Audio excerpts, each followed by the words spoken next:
Hello, तो कैसे हो आप सभी लोग? आई होप सभी लोग ठीक ही होंगे।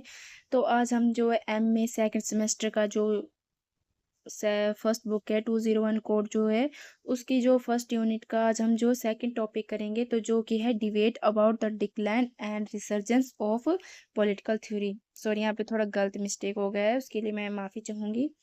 इसका यहाँ पे जो है पॉलिटिकल थ्योरी है। सबसे पहले हम देखेंगे कि राजनीतिक सिद्धांत का क्या अर्थ होता है। ठीक है, पॉलिटिकल थ्योरी का क्या मीनिंग हुआ। आपने फर्स्ट क्वेश्चन में भी देखा था कि क्या होता है, वही आप यहाँ पे भी लिख सकते हो, अपने हिसाब से जैसे मर्जी लिखना हो वैसे लिख सकते हो। तो हम देखेंगे कि राजनीतिक सिद्धांत का क्या अर्थ है। राजनीतिक सिद्धांत का अर्थ राजनीति से जुड़े विचारों, सिद्धांतों और मूल्यों का अध्ययन करना है। ठीक है, ये राज्य सरकार, सत्ता, अधिकार, स्वतंत्रता, समानता और न्याय को समझने में सहायता करता है। ठीक है, राजनीतिक सिद्धांत अब हम मतलब इसका और मीनिंग लेंगे जो इजीली सबको समझ आ जाए। ठीक है, एक और लिखा है मैंने, कुछ लाइनें और लिखी है मैंने कि भाई ये भी मीनिंग है। ठीक है, राजनीतिक सिद्धांत का अर्थ है राजनीति, सरकार और समाज को समझने का तरीका।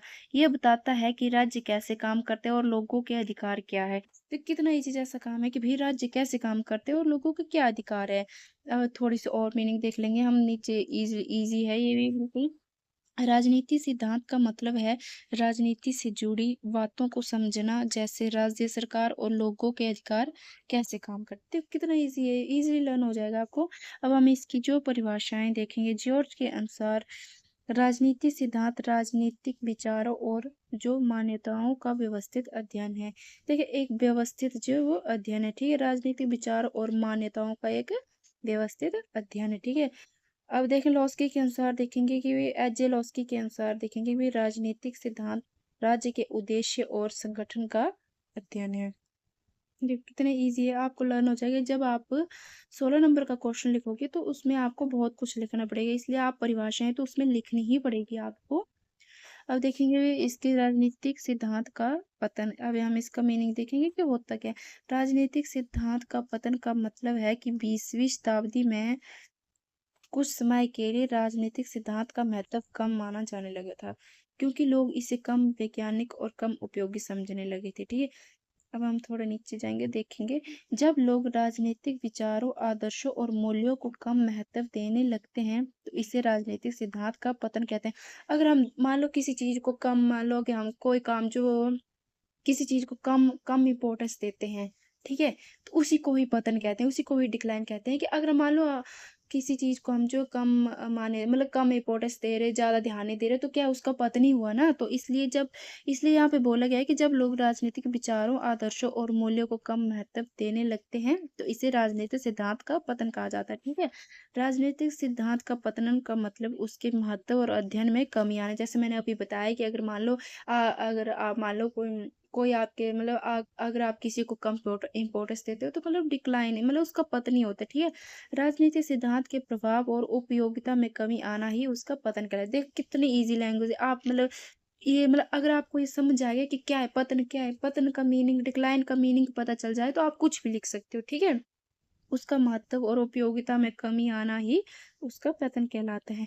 अब क्या कारण थे राजनीतिक सिद्धांत जो पतन हो रहा था, उसके क्या कारण थे। ठीक है, अब सबसे पहले अनुभववादी पद्धति पर जोर आ गया था। ठीक है, आदर्शों की उपेक्षा होने लगी थी, नैतिक मूल्यों में कमी आने लगी थी, तथ्य और आंकड़ों को अधिक महत्व दिया जाने लगा था, राजनीतिक विचारों में रुचि, लोगों की जो राजनीतिक विचारों में जो कम रुचि होने लगी थी, टेक्निकल चेंजेस आने लगे थे, सामाजिक सोशली बदलाव आने लगे थे। ठीक है, परंपरागत विचारों की आलोचना होने लगी थी, सिद्धांतों की उपेक्षा करना। ठीक है, नई समस्याओं का वर्णन, नई नई समस्या जैसे जैसे आगे हम बढ़ रहे थे नई समस्या पैदा हो रही थी, तो मतलब पतन होता जा रहा था। व्यवहारवाद का वर्णन, विज्ञान को ज्यादा महत्व देना, क्योंकि लोग जो जैसे जैसे हम आगे बढ़ रहे थे तो लोग जो विज्ञान को ज्यादा महत्व देने लगे थे। ठीक है, जो कि वो इसके पतन का मुख्य कारण है। अब हम इसके देखेंगे कि क्या स्कोप है। ठीक है, इसके क्षेत्र, राजनीतिक सिद्धांत का क्षेत्र। ठीक है, राज्य का अध्ययन है इसमें, राजनीतिक समस्या और उनके समाधान का अध्ययन है, सत्ता और सरकार का अध्ययन है, न्याय का अध्ययन। इसमें पॉलिटिकल थ्योरी में जो मतलब किस किस का अध्ययन होता है। ठीक है, राजनीति और विचारों का अध्ययन होता है, सरकार का अध्ययन होता है, राजनीतिक संस्थाओं का अध्ययन, अधिकार और कर्तव्यों का अध्ययन, समानता का अध्ययन, स्वतंत्रता का अध्ययन, ये जो इसके क्षेत्र है। ठीक है, राज्य का अध्ययन।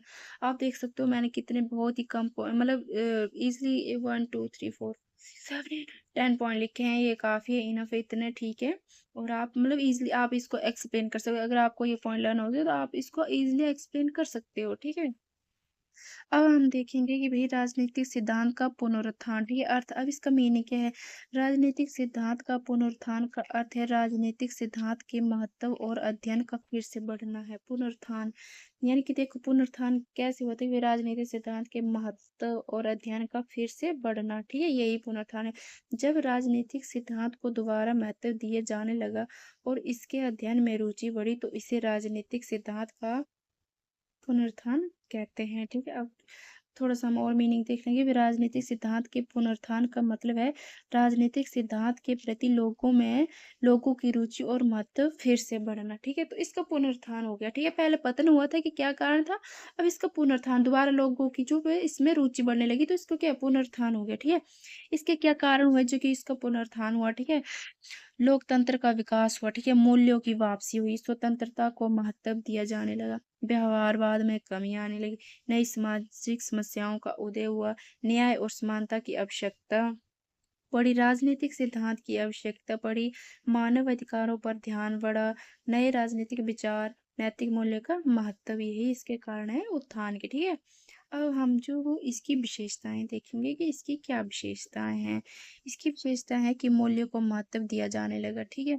न्याय और समानता पर जोर दिया जाने लगा, ठीक है? नैतिकता को महत्व देना, लोकतंत्र पर बल दिया जाने लगा, नए राजनीतिक विचारों का विकास किया जाने लगा, लोगों की स्वतंत्रता पर बल दिया जाने लगा, सामाजिक समस्याओं के समाधान पर जोर दिया जाने लगा, ठीक है? व्यवहारवाद की आलोचना, मानव अधिकारों की रक्षा और ये लास्ट है मूल्यों को महत्व, ठीक है? ये जो है इसकी विशेषताएं आप देख सकते हो, आप चाहे तो स्क्रीनशॉट भी ले सकते हो या तो आप नोट्स भी बना सकते हो, जैसा आप करना चाहो वो कर सकते हो। अब हम इसका जो कंक्लूजन निष्कर्ष देखेंगे, ठीक है? तो इसका निष्कर्ष ये है कि राजनीतिक सिद्धांत का पुनरुत्थान ये दर्शाता है कि न्याय, समानता और मानव अधिकारों जैसे मूल्यों को समझने के लिए राजनीतिक सिद्धांत आज भी बहुत ही आवश्यक है। तो thank you guys, I hope आपको ये वीडियो पसंद आएगी। Thank you.